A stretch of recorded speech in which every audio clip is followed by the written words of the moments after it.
नमस्कार दोस्तों, अपनी पाठशाला चैनल पर आप सभी का हार्दिक स्वागत है। तो मित्रों, कैसे हो आप सभी? मैं आशा करता हूं कि आप सभी स्वस्थ होंगे, मस्त होंगे और निरंतर अपनी पढ़ाई में लगे हुए होंगे।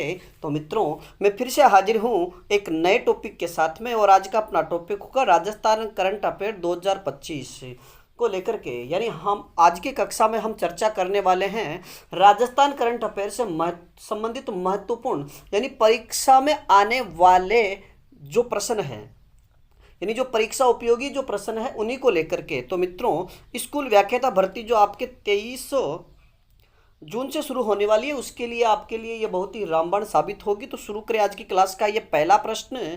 मरु महोत्सव 2025 का आयोजन कब व किसके द्वारा किया गया? मरु महोत्सव 2025 का आयोजन कब व किसके द्वारा किया गया? तो इसका सही उत्तर होगा 10 जनवरी से 12 जनवरी 2025 को जैसलमेर में। यानी मित्रों, मरु महोत्सव का आयोजन 10 जनवरी से 12 जनवरी 2025 को जैसलमेर में किया गया, और यह आयोजन राजस्थान पर्यटन विभाग और जैसलमेर जिला प्रशासन के द्वारा आयोजित किया गया है। यानी आपसे पूछ लिया जाए कि इसका आयोजन किसके द्वारा, एक तो राजस्थान पर्यटन विभाग, दूसरा जैसलमेर जिला प्रशासन के द्वारा इसका आयोजन किया गया। अब मित्रों, बात करें इसी से संबंधित महत्वपूर्ण तथ्यों की। मरु महोत्सव 2025 में दिए गए प्रमुख पुरस्कार कौन कौन से हैं? तो इन पुरस्कारों को भी आप याद रखिएगा। सबसे पहले बात करें मिस मूमल का पुरस्कार किसे दिया गया, कि मरु महोत्सव 2025 में मिस मूमल का पुरस्कार किसे दिया गया? तो इसका सही उत्तर होगा कोमल सिद्ध को, और कोमल सिद्ध का संबंध बीकानेर से है। अगले पुरस्कार की बात करें तो मिस्टर डेजर्ट यानी मरुश्री का पुरस्कार किसे दिया गया? तो इसका सही उत्तर होगा धीरज पुरोहित को, और इनका संबंध जैसलमेर से है। अगले पुरस्कार की हम बात करें तो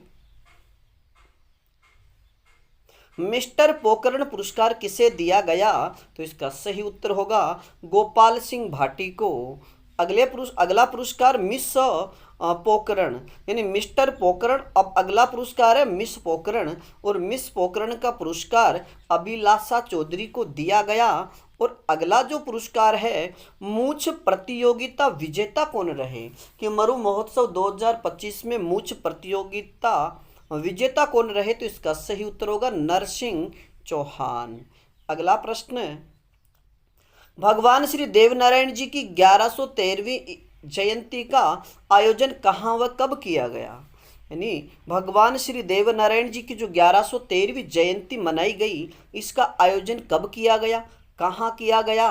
तो इसका सही उत्तर होगा 4 फरवरी 2025 को, और बिड़ला सभागार जयपुर में। यानी देवनारायण जी की जो 1113वीं जयंती मनाई गई, ये 4 फरवरी 2025 को बिड़ला सभागार जयपुर में मनाई गई।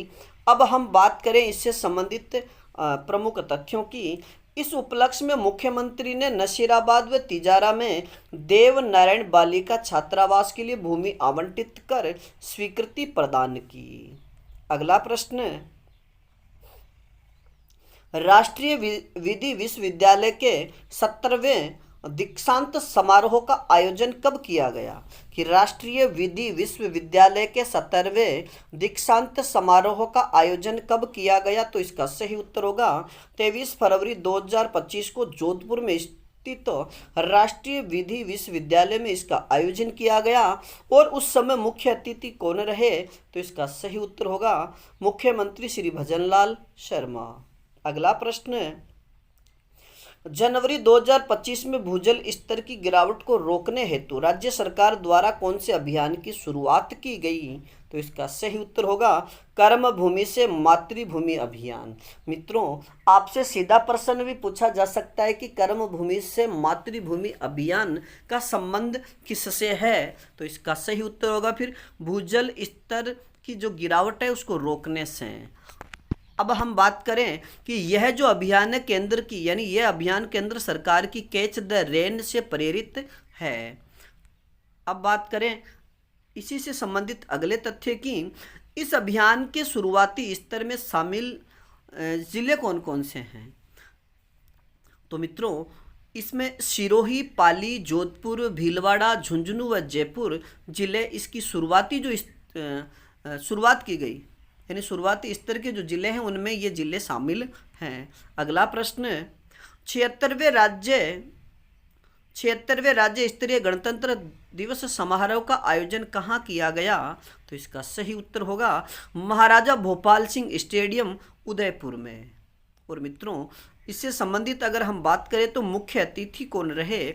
तो राज्यपाल श्री हरिभाऊ कृष्णराव बागड़े एवं मुख्यमंत्री श्री भजनलाल शर्मा इसमें मुख्य अतिथि के रूप में वहां विद्यमान रहे। अगला प्रश्न, 12 जनवरी 2025 को मुख्यमंत्री रोजगार उत्सव का आयोजन कहाँ किया गया?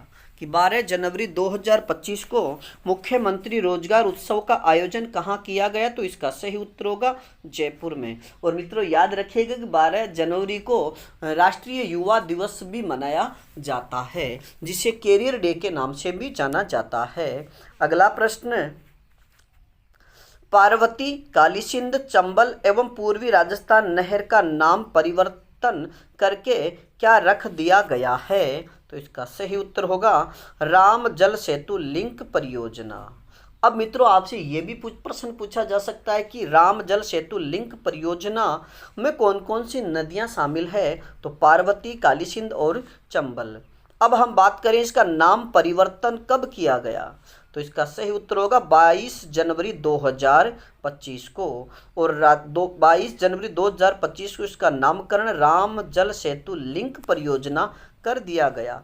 अब मित्रों हम बात करें इससे संबंधित महत्वपूर्ण तथ्यों की कि इस परियोजना में व्यय होने वाली राशि का, यानी इस परियोजना में जितनी भी राशि व्यय होगी उसका 90% केंद्र सरकार वहन करेगी, 5% राजस्थान सरकार और 5% मध्य प्रदेश सरकार वहन करेगी।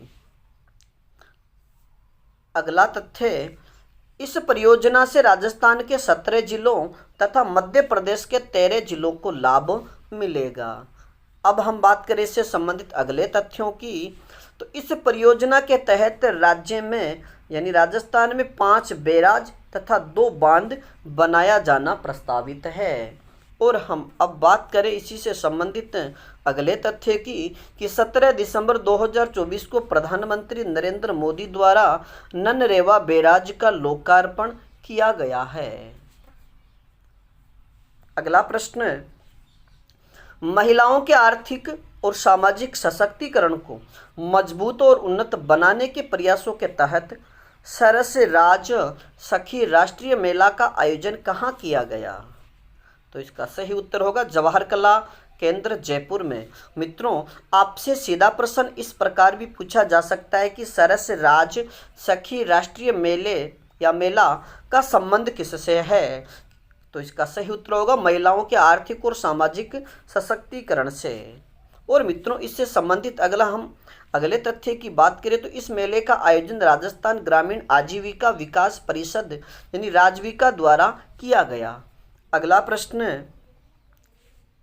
हनुमानगढ़ जिले में चलाए जा रहे अभियान मानस की पहल का संबंध किससे है? कि हनुमानगढ़ जिले में जो एक अभियान चलाया जा रहा है मानस की पहल का संबंध किससे है? तो इसका सही उत्तर होगा नशा मुक्ति से। और मित्रों ये कार्यक्रम 4 स्तरों पर चलाया जा रहा है। केंद्रीय जल शक्ति यानी अगला प्रश्न अपना केंद्रीय जल शक्ति मंत्रालय द्वारा कहां पर वाटर विजन 2047 सम्मेलन का आयोजन किया गया है? तो इसका सही उत्तर होगा उदयपुर में। और मित्रों इसमें राज्यों के जल मंत्रियों का अखिल भारतीय सम्मेलन हुआ, यानी इसमें राज्यों के जो जल मंत्री हैं उनका यह एक अखिल भारतीय सम्मेलन था। और उद्घाटनकर्ता कौन थे यहाँ? यानी वाटर विजन 2047 जो सम्मेलन है इसके उद्घाटनकर्ता केंद्रीय जल शक्ति मंत्री CR पाटिल थे। अगला प्रश्न, राज्य सरकार द्वारा अजमेर के किन स्थलों के नाम बदले गए हैं? मित्रों यह प्रश्न आपसे पूछा जा सकता है कि राज्य सरकार द्वारा अजमेर के किन स्थलों के नाम बदले गए। तो हम बात करें फाई सागर का नाम क्या बदला गया है? तो इसका सही उत्तर होगा वरुण सागर किया गया, यानी फाई सागर का नाम वरुण सागर कर दिया गया है। अब हम बात करें होटल जो खादिम है इसका नाम क्या किया गया? तो इसका सही उत्तर होगा होटल अजय मेरू। और मित्रों अगली जो संस्था है कि एडवर्ड मेमोरियल जो कॉलेज है, इसका नाम क्या किया गया है? तो इसका सही उत्तर होगा महर्षि दयानंद विश्वविद्यालय। अगला प्रश्न, 76वां राजस्थान पुलिस स्थापना दिवस कब मनाया गया? 76वां राजस्थान पुलिस स्थापना दिवस कब मनाया गया? तो इसका सही उत्तर होगा 16 अप्रैल 2025 को। अगला प्रश्न, गिव अप अभियान यानी गिव अप अभियान की शुरुआत कब की गई? तो इसका सही उत्तर होगा 1 नवंबर 2024 को। और मित्रों, इसकी सीमा को बढ़ा करके यानी इस अभियान की जो सीमा है इसको बढ़ा करके 31 मार्च 2025 कर दिया गया था। और इस अभियान के तहत 18 लाख अपात्र लोगों ने स्वेच्छा से खाद्य सुरक्षा का लाभ छोड़ दिया है। यानी गिव अप अभियान का संबंध कि वे व्यक्ति जिनके पास चौपहिया वाहन है, यानी जिन व्यक्तियों के नाम 4 व्हीलर साधन है, यानी चौपहिया वाहन जिनके नाम है, 200 गज से ज़्यादा का उनके नाम प्लॉट है, तो ऐसे व्यक्ति जो खाद्य सुरक्षा का लाभ ले रहे हैं तो उनको स्वेच्छा से ये खाद्य सुरक्षा का लाभ छोड़ने के लिए सरकार ने एक अभियान चलाया था जिसका नाम है गिव अप अभियान। तो इसके तहत 18 लाख लोगों ने इस योजना का लाभ छोड़ दिया है। अब बात करें आज के अगले प्रश्न की, भारत के उपराष्ट्रपति जगदीप धनखड़, मित्रों ये धन लिख करके रह गया, यानी भारत के उपराष्ट्रपति जगदीप धनखड़ ने किस राज्यपाल द्वारा लिखित आत्मकथा जनता की कहानी मेरी आत्मकथा का विमोचन किया? यानी ऐसे राज्यपाल जिनके द्वारा एक आत्मकथा लिखी गई जिसका नाम है जनता की कहानी मेरी आत्मकथा का विमोचन किया है, तो वो राज्यपाल कौन है? तो इसका सही उत्तर होगा बंडारू दत्तात्रेय। और मित्रों याद रखिएगा कि यह हरियाणा के राज्यपाल हैं। अगला प्रश्न, भारत और रूस के बीच द्विपक्षीय नौसैनिक अभ्यास इंद्र 2025 का 14वां संस्करण कब आयोजित किया गया? तो इसका सही उत्तर होगा 28 मार्च से 2 अप्रैल 2025 तक। अगला प्रश्न, विश्व टीबी दिवस 2025 की थीम क्या है? विश्व टीबी दिवस 2025 की थीम क्या है? तो इसका सही उत्तर होगा हाँ, हम टीबी को समाप्त कर सकते हैं। संकल्प लें, निवेश करें और क्रियान्वयन करें, ये 2025 की टीबी दिवस की थीम रही। अगला प्रश्न,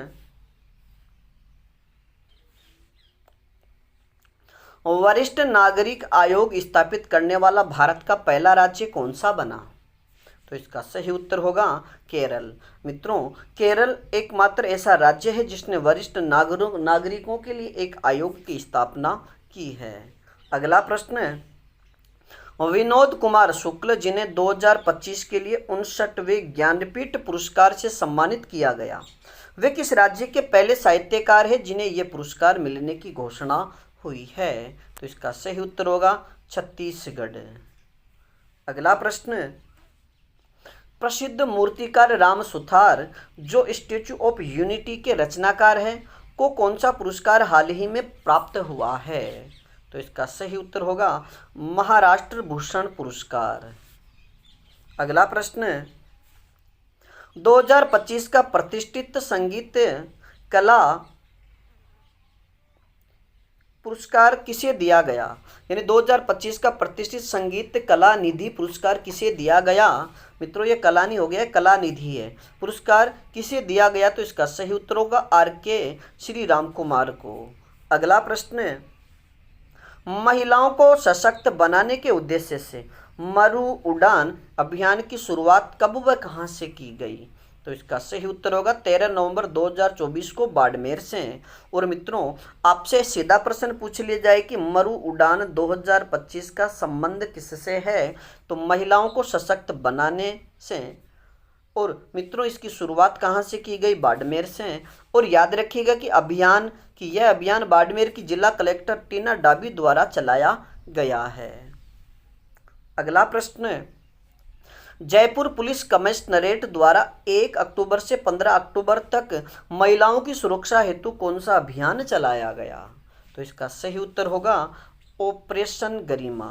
मित्रों याद रखिएगा कि ऑपरेशन गरिमा का संबंध किससे है? महिलाओं की सुरक्षा से। कब चलाया गया? 1 अक्टूबर 2015, 1 अक्टूबर से लेकर के 15 अक्टूबर 2024 को।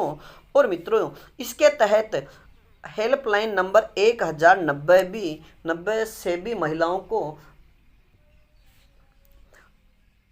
यानी 1090 से भी संबंधित जानकारी दी गई। और यह 1090 उनको हेल्पलाइन नंबर दिया गया कि किसी प्रकार की अगर कोई भी समस्या उनके सामने उपस्थित होती है तो वो इन नंबरों पर कॉल करके पुलिस को इसकी जानकारी दे सकती है।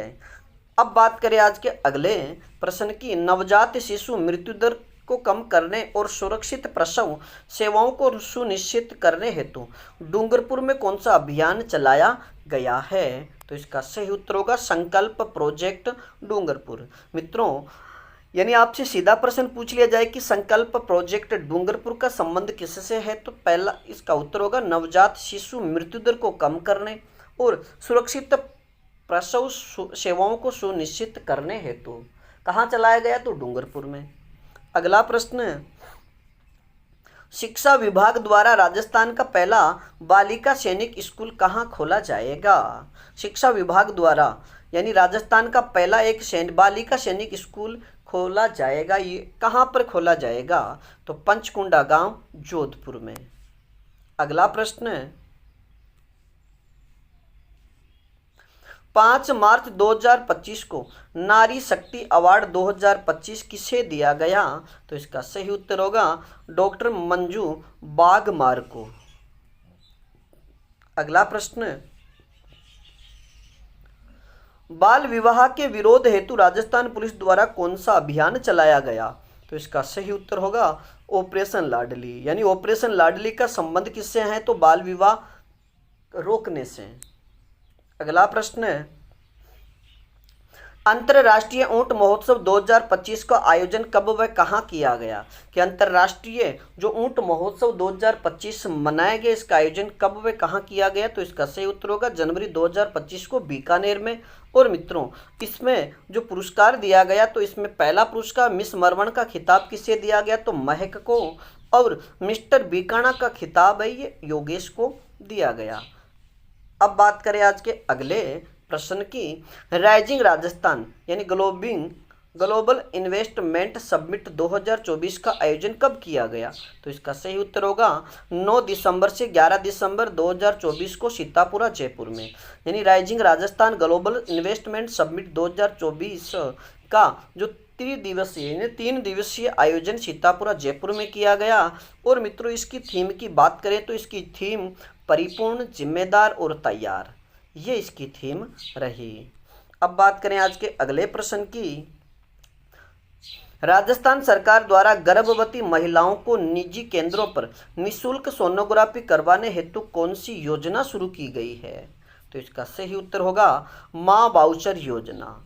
माँ वाउचर योजना, एम यानी मुख्यमंत्री, ए यानी आयुष्मान, ए और फिर दूसरा जो है इसका आरोग्य, यानी वाउचर योजना।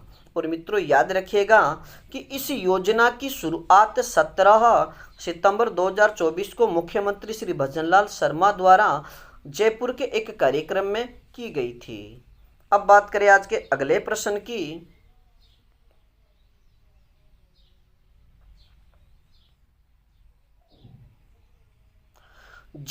मुख्यमंत्री भजनलाल शर्मा द्वारा नाहरगढ़ टाइगर सफारी का शुभारंभ कब किया गया? तो इसका सही उत्तर होगा 7 अक्टूबर 2024 को नाहरगढ़ जैविक पार्क में। और मित्रों याद रखिएगा कि 7 अक्टूबर 2024 को इस अवसर पर मुख्यमंत्री ने 2 शावकों का नामकरण भी किया था, जिसमें मादा शावक का नाम स्कंदी और जो नर शावक है उसका नाम भीम रखा गया। वर्तमान राज्यपाल कौन है? राजस्थान के वर्तमान राज्यपाल कौन है? तो इसका सही उत्तर होगा हरिभाऊ कृष्णराव बागड़े। और मित्रों इन्होंने 31 जुलाई 2024 को कार्य ग्रहण किया था। बात करें आज के अगले प्रश्न की।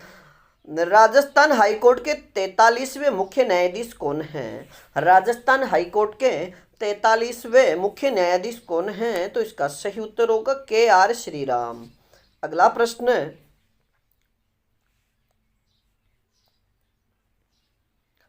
राजस्थान हाईकोर्ट के 42वें मुख्य न्यायाधीश कौन थे? राजस्थान हाईकोर्ट के 42वें मुख्य न्यायाधीश कौन थे? तो इसका सही उत्तर होगा मनिंद्र मोहन श्रीवास्तव। अगला प्रश्न, राजस्थान के मुख्य सचिव कौन हैं? यानी वर्तमान में राजस्थान के मुख्य सचिव कौन हैं? तो इसका सही उत्तर होगा सुधांशु पंत। अगला प्रश्न, राजस्थान के 14वें मुख्यमंत्री कौन हैं? राजस्थान के 14वें मुख्यमंत्री कौन हैं? तो इसका सही उत्तर होगा श्री भजनलाल शर्मा, जो भारतीय जनता पार्टी से संबंधित हैं। अगला प्रश्न, 16वीं विधानसभा के अध्यक्ष कौन थे? 16वीं विधानसभा के अध्यक्ष कौन थे? तो इसका सही उत्तर होगा वासुदेव देवनानी। अगला प्रश्न, 16वीं विधानसभा के प्रोटेम स्पीकर कौन थे? 16वीं विधानसभा के प्रोटेम स्पीकर कौन थे? तो इसका सही उत्तर होगा कालीचरण सराफ हो। अगला प्रश्न, 16वीं विधानसभा के प्रतिपक्ष नेता कौन थे? कि 16वीं विधानसभा के प्रतिपक्ष नेता कौन थे? तो इसका सही उत्तर होगा टीकाराम जूली। अगला प्रश्न, 16वीं विधानसभा के मुख्य सचेतक कौन थे? 16वीं विधानसभा के मुख्य सचेतक कौन थे? तो इसका सही उत्तर होगा जोगेश्वर गर्ग। अगला प्रश्न, राजस्थान के वर्तमान महाधिवक्ता कौन हैं?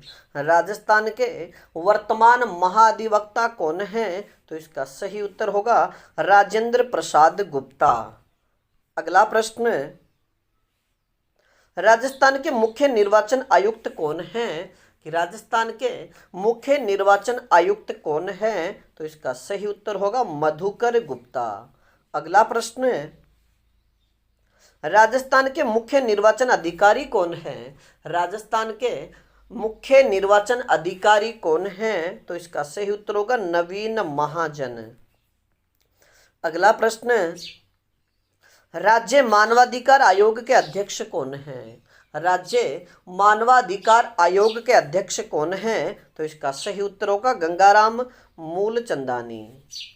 अगला प्रश्न, राजस्थान के वर्तमान लोकायुक्त कौन हैं? राजस्थान के वर्तमान लोकायुक्त कौन हैं? तो इसका सही उत्तर होगा प्रताप कृष्ण लोहरा। अगला प्रश्न, जयपुर कमिश्नरेट के पुलिस कमिश्नर कौन हैं? जयपुर कमिश्नरेट के पुलिस कमिश्नर कौन हैं? तो इसका सही उत्तर होगा बीजू जॉर्ज जोसेफ। अगला प्रश्न, जोधपुर कमिश्नरेट के पुलिस कमिश्नर कौन हैं? जोधपुर कमिश्नरेट के पुलिस कमिश्नर कौन हैं? तो इसका सही उत्तर होगा राजेंद्र सिंह। अगला प्रश्न, राजस्थान धरोहर प्राधिकरण के नए अध्यक्ष कौन हैं? राजस्थान धरोहर प्राधिकरण के नए अध्यक्ष कौन हैं? तो इसका सही उत्तर होगा ओंकार सिंह लखावत। अब बात करें आज के अगले प्रश्न की। राजस्थान लोक सेवा आयोग के कार्यवाहक अध्यक्ष कौन हैं? राजस्थान लोक सेवा आयोग के कार्यवाहक अध्यक्ष कौन हैं? तो इसका सही उत्तर होगा कैलाश चंद मीणा। अगला प्रश्न, राजस्थान कर्मचारी चयन बोर्ड के अध्यक्ष कौन हैं? राजस्थान कर्मचारी चयन बोर्ड के अध्यक्ष कौन हैं? तो इसका सही उत्तर होगा मेजर जनरल आलोक राज। अगला प्रश्न, राज्य के मुख्य सूचना आयुक्त कौन हैं? राज्य के मुख्य सूचना आयुक्त कौन हैं? तो इसका सही उत्तर होगा मोहनलाल लाठर। अगला प्रश्न, 16वें राजस्थान वित्त आयोग के अध्यक्ष कौन हैं? तो वो छठवें, मित्रों छठवा है, यानी छठवें राजस्थान वित्त आयोग के अध्यक्ष कौन हैं? तो इसका सही उत्तर होगा प्रद्युम्न सिंह। अगला प्रश्न, सीमा सुरक्षा बल राजस्थान फ्रंटियर के आईजी नियुक्त हुए हैं। कि सीमा सुरक्षा बल राजस्थान फ्रंटियर के आईजी कौन नियुक्त हुए हैं? तो इसका सही उत्तर होगा ML गर्ग। अगला प्रश्न, राज्य किसान आयोग के नए अध्यक्ष कौन हैं? राज्य किसान आयोग के नए अध्यक्ष कौन हैं? तो इसका सही उत्तर होगा CR चौधरी। अगला प्रश्न है, विद्यालय शिक्षा, पंचायती राज, संस्कृत शिक्षा विभाग के मंत्री कौन हैं?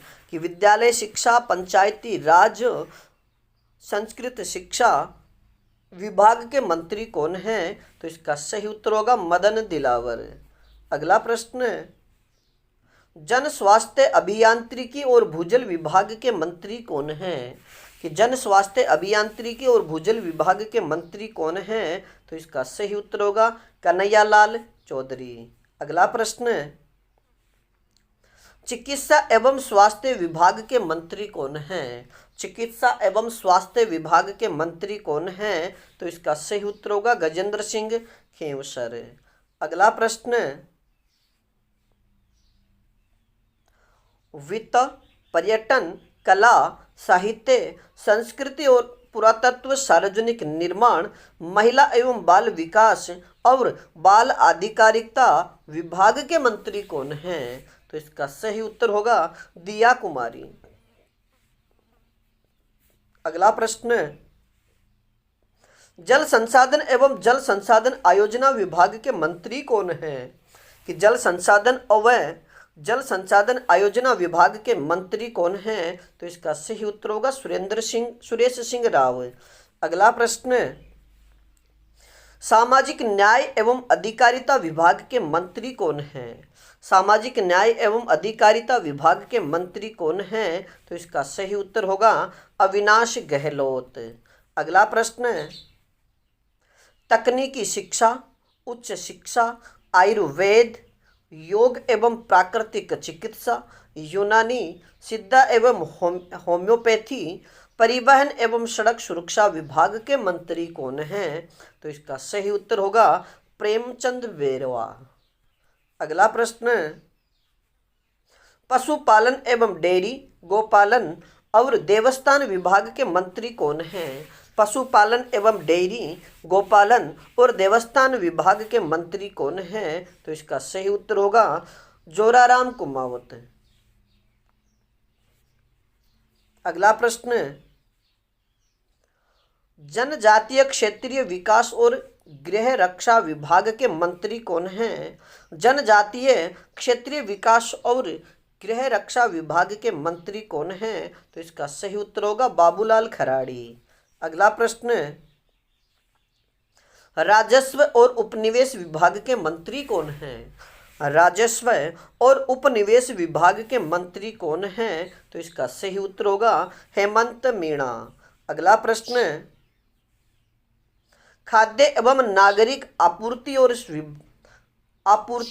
विभाग के मंत्री कौन हैं? खाद्य एवं नागरिक आपूर्ति विभाग के मंत्री कौन हैं? तो इसका सही उत्तर होगा सुमित गोदारा। अगला प्रश्न, संसदीय कार्य, विधि एवं विधिक का विधि परामर्शी कार्यालय और न्याय विभाग के मंत्री कौन हैं? कि संसदीय कार्य, विधि एवं विधिक का विधि परामर्शी कार्यालय और न्याय विभाग के मंत्री कौन हैं? तो इसका सही उत्तर होगा जोगाराम पटेल। तो मित्रों, आज के लिए इतना ही, बाकी फिर मिलेंगे एक नए टॉपिक के साथ।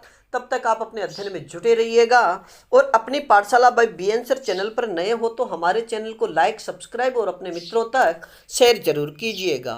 धन्यवाद।